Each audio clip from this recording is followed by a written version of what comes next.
Halo semuanya, perkenalkan nama saya Selvi Meldestoang dengan NIM 240901086. Di sini saya akan menceritakan salah satu kebudayaan dari suku Batak Toba, yaitu suatu tradisi ataupun adat istiadat yang ada pada Batak Toba, yaitu acara Saur Matua yang biasa dilaksanakan pada acara kematian di suku Batak Toba. Baik, di sini saya akan menjelaskan beberapa tahapan. Yang pertama itu adalah pendahuluan, kemudian yang kedua adalah pembahasan, yang ketiga adalah pengaruh Saur Matua terhadap identitas lokal pada masyarakat. Yang keempat itu adalah teori dari antropologi, dan yang terakhir adalah kesimpulan. Nah, di sini saya akan menjelaskan yang pertama itu pendahuluan. Suku Batak Toba merupakan salah satu suku besar di Indonesia, di mana suku Batak merupakan bagian dari 6 subsuku, yakni suku Batak Toba, Batak Karo, Simalungun, Pakpak, kemudian Batak Angkola, dan Mandailing. Nah, keenam suku ini menempati daerah induk masing-masing di daratan Provinsi Sumatera Utara. Suku Batak Toba berdiam di Kabupaten Tapanuli Utara, Kabupaten Toba Samosir, Kabupaten Samosir, dan Kabupaten Humbang Hasudutan ataupun Rumapea Simanung Kalit. Nah, sayangnya tak jarang orang menganggap bahwasanya etnis Batak ini hanya pada masyarakat Toba saja. Nah, yang mana pada umumnya menganut agama Kristen ataupun Nasrani, dan sebagian kecil menganut kepercayaan Malim atau biasa yang disebut dengan penganutnya disebut Parmalim, dan juga menganut kepercayaan animisme. Nah, kepercayaan Malim dan animisme ini sudah sangat sedikit penganutnya. Hal ini terjadi karena masuknya penyebaran agama Kristen di tanah Batak, sehingga etnis Batak banyak menganut agama Kristen. Nah, selanjutnya pada masyarakat Toba, apabila seseorang yang sudah meninggal pada umur tua atau yang biasa disebut dengan Saur Matua, pada umumnya akan dilaksanakan acara kematian, di mana pada kehadiran kerabat Dahilan Natolu sangat diperlukan, di mana maka Dahilan Natolu ini lah yang mengatur proses dari awal hingga akhir acara berjalan dengan lancar, khususnya baik dari dalam upacara kegiatan adat maupun dalam perlakuan sehari-hari itu tidak akan menyimpang dari adat yang telah ada. Nah, yang kedua itu adalah pembahasan. Nah, di sini saya akan menjelaskan mengenai alur upacara kegiatan Saur Matua pada suku Batak Toba.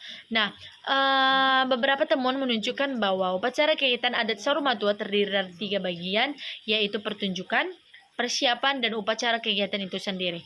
Nah, yang pertama itu adalah Mopo. Pada kegiatan Mopo ini merupakan kegiatan berlangsungnya penyerahan ulos kepada pasangan yang ditinggalkan, kemudian ula-ula memberikan ulos kepada boru, atau bisa disebut dengan anak laki-laki memberikan ulos kepada anak perempuan, dan pada serta cucu-cucunya. Nah, para ula-ula, boru, dan suhud ialah orang-orang yang mengikuti kegiatan Mopo. Nah, yang kedua itu adalah mengondai-ngondai dan panggalangon. Nah, sebelum melaksanakan upacara kegiatan adat Partuani Naung Saur Matua, pada malam harinya terlebih dahulu dilakukan kegiatan mengondai-ngondai dan kegiatan panggalangon. Nah, kegiatan ini lebih baik dilakukan daripada kegiatan mengandung, ataupun yang biasa disebut mengandung itu artinya menangisi. Nah, pada kegiatan ataupun upacara adat Saur Matua ini, kegiatan menangisi tidak layak lagi dipakai karena arti dari Saur Matua ini adalah seseorang yang sudah meninggal sudah lepas dari yang namanya tanggung jawabnya. Dia sudah misalnya dia mempunyai anak, dan anak-anaknya itu udah pada menikah semua, dan serta anak-anaknya itu juga sudah memiliki anak, dan dia sudah memiliki cucu, banyak cucu. Nah, jadi itulah yang disebut dengan Saur Matua. Jikalau anaknya sudah menikah dan dia juga sudah memiliki cucu, dia berarti sudah lepas dari tanggung jawab semasa hidupnya di dunia.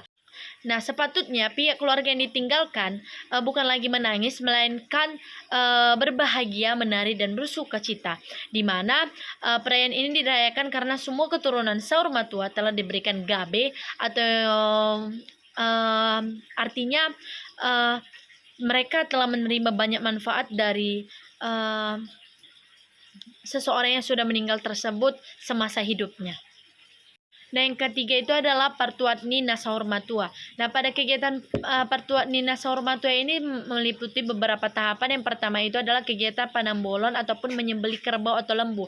Nah, biasanya pada adat suku Batak Toba, pada kegiatan adat Sahur Matua ini, biasanya ada kegiatan penyembelihan kerbau atau sapi, di mana jikalau yang meninggal ini adalah laki-laki, maka hewan yang dipotong itu adalah kerbau, dan jikalau yang meninggal ini adalah perempuan, maka hewan yang dipotong itu adalah babi ataupun sapi.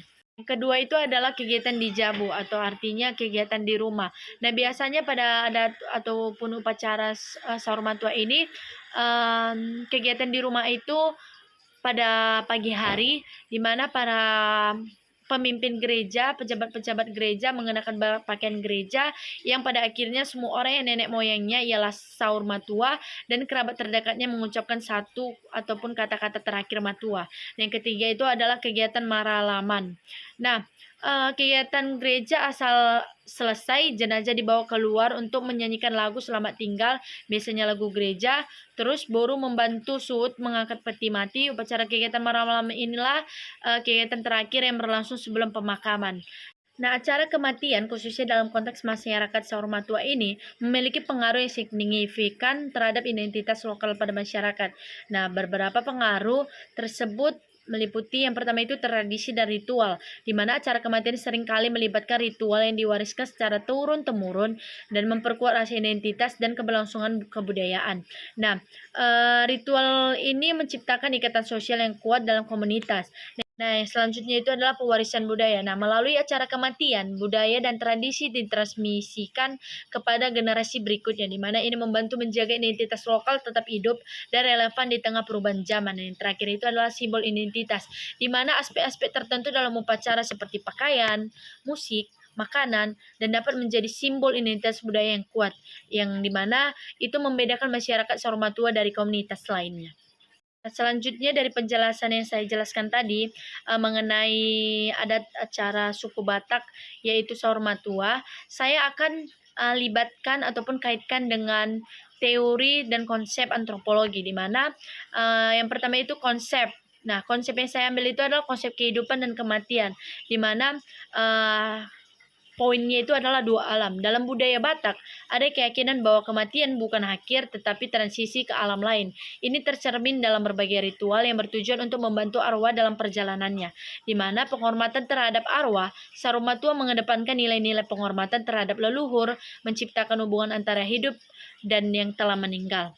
Nah, teori yang saya ambil itu adalah teori simbol, di mana menurut Clifford Geertz itu menekankan pentingnya simbol dalam memahami budaya. Nah, pada sahur matua suku Batak ini, ulos sebagai simbol kasih sayang dan penghormatan memiliki makna yang mendalam dalam upacara kematian, yaitu menghubungkan keluarga dengan tradisi dan nilai-nilai spiritual.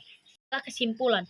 Nah, kesimpulannya adalah pada kegiatan acara adat Batak Toba yaitu sahur matua ini terdapat 3 kegiatan sahur matua dalam adat Batak Toba, yaitu yang pertama adalah mopo, kemudian kegiatan mengonde-onde dan penggalangon, dan yang terakhir adalah kegiatan Partuatni Nasaur Matua. Nah, kegiatan sahur matua ini dilakukan ketika yang meninggal ini, orang yang sudah meninggal ini sudah lepas dari namanya yang tanggung jawab, di mana tanggung jawabnya itu berupa anak-anaknya sudah menikah semua dan anak-anaknya ini sudah memiliki cucu. Nah, pada kegiatan adat sahur matua ini ada tanda yang bisa kita simpulkan bahwasanya dia sudah sahur matua atau tidak, yang dimana jika sudah meninggal tangannya adalah lepas dan tidak begini, melainkan begini, lepas ini ininya lepas begini. Jadi dia meninggal sudah lepas dari tanggung jawabnya semasa hidup. Nah, yang terakhir dari penjelasan saya adalah manfaat dari penjelasan saya ini, saya harap kita bisa memberikan masukan informasi dan acuan untuk melestarikan budaya masyarakat di Indonesia. Itu saja yang bisa saya sampaikan. Sekian dari penjelasan saya mengenai adat suku Batak dari Batak Toba yaitu sahur matua. Jikalau banyak kesalahan mohon dimaafkan. Sekian dan terima kasih.